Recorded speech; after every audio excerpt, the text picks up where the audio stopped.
নমস্কার, আপনারা দেখছেন সময় কলকাতা। খেলা হবে নিয়ে রয়েছে আপনাদের সঙ্গে আমি প্রবীর। কয়েক মাস ধরে অনিশ্চয়তা চলার পর অবশেষে আইএসএল শুরু হওয়ার দিনক্ষণ ঘোষণা হয়েছে, কিন্তু এই জায়গায় দাঁড়িয়ে ক্লাবগুলি পড়েছে মহা বিপদে। এমনিতেই লিগ এখন শুরু না হওয়ায় ক্ষতির বহর বেড়েই চলেছে। তার উপর ক্লাবগুলিকেই ম্যাচ আয়োজনের দায়িত্ব নিতে হওয়ায় আগামী দিনে ক্ষতি আরও বাড়বে। এই অবস্থায় কম বেতন নেওয়ার জন্য ফুটবলারদের কাছে অনুরোধ জানিয়েছে একাধিক ক্লাব। সূত্রে খবর, একাধিক ক্লাব ফুটবলারদের অনুরোধ করেছে যাতে তারা 25% কম বেতন নেন। আইএসএল এর নতুন কাঠামোয় গতবারের থেকে 72টি ম্যাচ কম হচ্ছে। তার উপরে সম্প্রচার সত্ত্ব থেকেও কিন্তু এবারে কোনো লাভ হচ্ছে না। বাধ্য হয়ে ফুটবলারদের কাছে এমন প্রস্তাব রাখতে হয়েছে বলে জানিয়েছেন একাধিক ক্লাবের কর্তারা। কিছু ক্লাব তো আবার তাদের ফুটবলারদের সরাসরি হ্যাঁ বা নাতে জবাব দেওয়ার নির্দেশও দিয়ে দিয়েছে। কোনো ধরনের আলোচনার রাস্তাতেই হাঁটতে নারাজ তারা। আবার কয়েকটি ক্লাব শুধুমাত্র অনুরোধ করেছে তাদের ফুটবলারদের কাছে। সিদ্ধান্ত নেওয়ার ভার ছেড়ে দিয়েছে ফুটবলারদের হাতেই। কেন্দ্রীয় ক্রীড়ামন্ত্রী মনসুখ মান্ডভিয়ার ঘোষণা অনুযায়ী 14টি ক্লাবই আইএসএল এ খেলবে। ফলে ওড়িশার মতো যে দুই একটি ক্লাব লিগ খেলতে খুব একটা ইচ্ছুক ছিল না, তারাও খেলবে বলে জানা গিয়েছে। কিন্তু আয়োজনে এত খরচ সামাল দেওয়ার মতন আর্থিক সঙ্গতি তাদের নেই। স্বভাবতই অন্য জায়গা থেকে খরচ কাটছাঁট করতে চাইছে তারা। সাধারণত আইএসএল এর ক্লাবগুলি 70% টাকা খরচ করে শুধুমাত্র ফুটবলারদের বেতন দিতে গিয়ে। সর্বোচ্চ খরচের সীমা 16,50,00,000-তে বেঁধে দেওয়া হলেও মোহনবাগানের মতন অনেক ক্লাবই তার চেয়ে প্রচুর বেশি টাকা খরচ করে থাকে।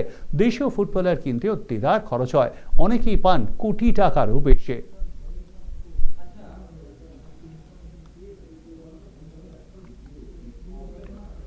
ফিটনেসের প্রমাণ দিতে বিজয় হাজারে ট্রফিতে খেলেছিলেন।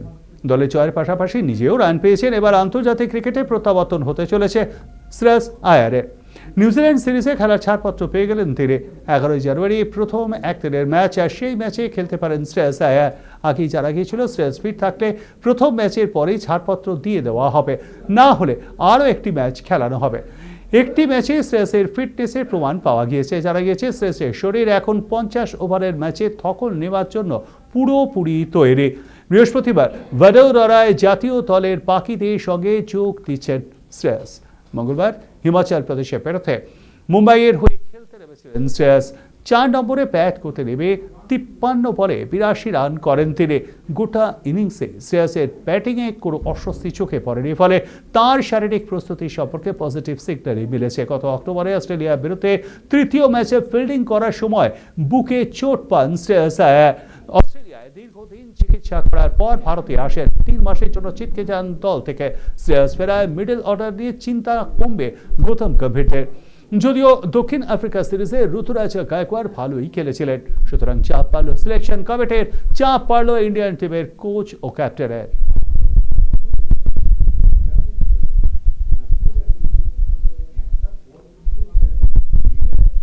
বাংলাদেশ সরকারের ক্রীড়া উপদেষ্টার সঙ্গে বৈঠক দেশের ক্রিকেট বোর্ড সভাপতির, যেখানে ফের ভারতে টি-20 বিশ্বকাপ খেলতে না আসার ব্যাপারে নিজেদের অনড় অবস্থান বজায় রাখল বাংলাদেশ সরকার। সে দেশে যুব ক্রীড়া দপ্তরের উপদেষ্টা আসিফ নজরুল জানিয়েছেন, ভারতে খেলতে যাওয়ার মতন পরিস্থিতি এই মুহূর্তে নেই, তাই বিকল্প হিসেবে শ্রীলঙ্কায় ম্যাচ খেলতে চেয়ে দ্বিতীয় চিঠি আইসিসিকে পাঠানো হবে। আসিফ বলছেন, ভারতে নিরাপদ খেলার মতো পরিস্থিতি এখন নেই। বাংলাদেশের মর্যাদার প্রশ্নে তারা যে কোনো রকম আপোষ করবে না, তাও কিন্তু স্পষ্ট করে দিয়েছেন। তাদের দাবি, অপর আয়োজক দেশ শ্রীলঙ্কায় খেলতে তাদের কোনো আপত্তি নেই। বাংলাদেশের সম্মান আর মর্যাদার প্রশ্ন জড়িয়ে রয়েছে। দেশের মর্যাদার বিনিময়ে বিশ্বকাপ ক্রিকেট খেলতে চান না বলেই দাবি তাঁর।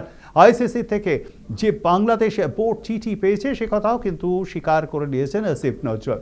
নিরাপত্তা নিয়ে তাদের ঝুঁকির কথা আইসিসি বুঝতেই পারেনি বলে দাবি আসিফের। তাদের আশা আইসিসিকে গোটা বিষয়টি তারা বোঝাতে পারবেন এবং আইসিসি তাদের যুক্তিগুলি নিরপেক্ষভাবে বিবেচনা করে টি-20 বিশ্বকাপে খেলার সুযোগ করে দেবে বাংলাদেশকে।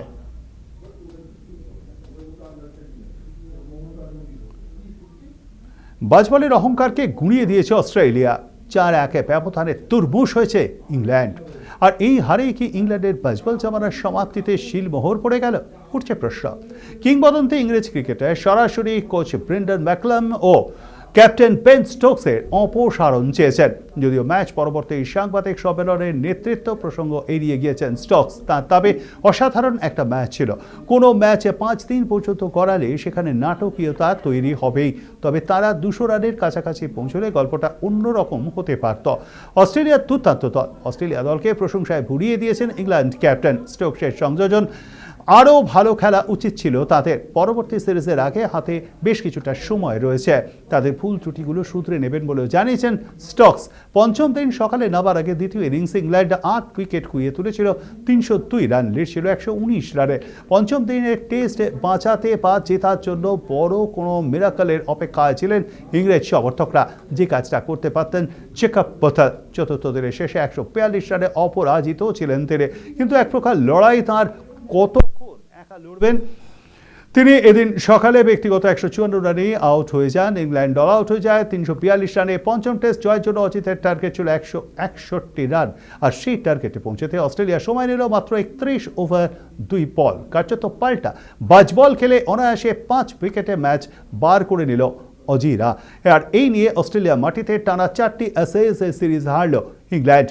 গত 15 বছরে অস্ট্রেলিয়ায় মাত্র একটি টেস্ট ম্যাচে জিতেছে যারা। শেষবার ইংল্যান্ড অ্যাশেজ জিতেছিল 2015 সালে।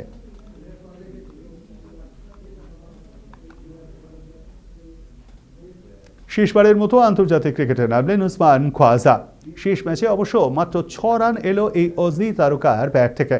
তবে সিডনির দর্শক থেকে শুরু করে প্রতিপক্ষ ইংল্যান্ড সকলেই চোখে চলে বিদায় জানালেন খোয়াজাকে। মাঠে নামার সময় অজি তারকাকে গার্ড অফ অনার দেন বেন স্টোকসরা। বছরের শুরুতেই খোয়াজা ঘোষণা করেছিলেন সিডনি টেস্ট খেলেই আন্তর্জাতিক ক্রিকেটকে বিদায় জানাবেন তিনি। এই সিডনি থেকে শুরু হয়েছিল খোয়াজার আন্তর্জাতিক টেস্ট ক্যারিয়ার। বৃহস্পতিবার স্টিভ স্মিথ আউট হয়ে যেতেই ব্যাট করতে নামেন খোয়াজা। ব্যাট হাতে নিয়ে নামার সময় আকাশের দিকে তাকিয়ে নামাজের মতো ভঙ্গি করেন তিনি। চিরশত্রু ইংরেজ ক্রিকেটাররা সবাই মিলে গার্ড অফ অনার দেন খোয়াজাকে। গ্যালারিতে থাকা উসমান খোয়াজার স্ত্রী রেচেলের চোখেও জল এসে যায়। বিদায় ম্যাচে অবশ্য ব্যাট হাতে ব্যর্থ হন খোয়াজা, মাত্র 6 রান করে আউট হয়ে যান তিনি। শেষবারের মতো মাঠ ছাড়ার আগে উপর হয়ে সাজদা করেন। প্রিয় মাঠকে চুম্বন করে ধীরে ধীরে এগিয়ে যান প্যাভিলিয়নের দিকে। তখনও খোয়াজা প্রতীকে কাঁদতে দেখতে পাওয়া যায়। ম্যাচ শেষে খোয়াজা বলেন, মানুষ শুধু চেষ্টা করতে পারে, তারপর আল্লাহ রয়েছেন, তিনি সবচেয়ে ভালো পরিকল্পনা করেন সকলের জন্য। তার ইচ্ছা ছিল না থাকলে তিনি, কিন্তু তার ইচ্ছা যদি না থাকে তাহলে সেক্ষেত্রে আজ তিনি এই জায়গায় পৌঁছতে পারতেন না, এটাও জানাতে বলে উসমান খোয়াজা। প্রচন্ড অভিমান নিয়ে দিন কয়েক আগে আন্তর্জাতিক ক্রিকেট থেকে অবসরের ঘোষণা করেছিলেন উসমান খোয়াজা। তিনি প্রথম পাকিস্তানি বংশোদ্ভূত ক্রিকেটার যিনি অস্ট্রেলিয়ার হয়ে খেলেছেন।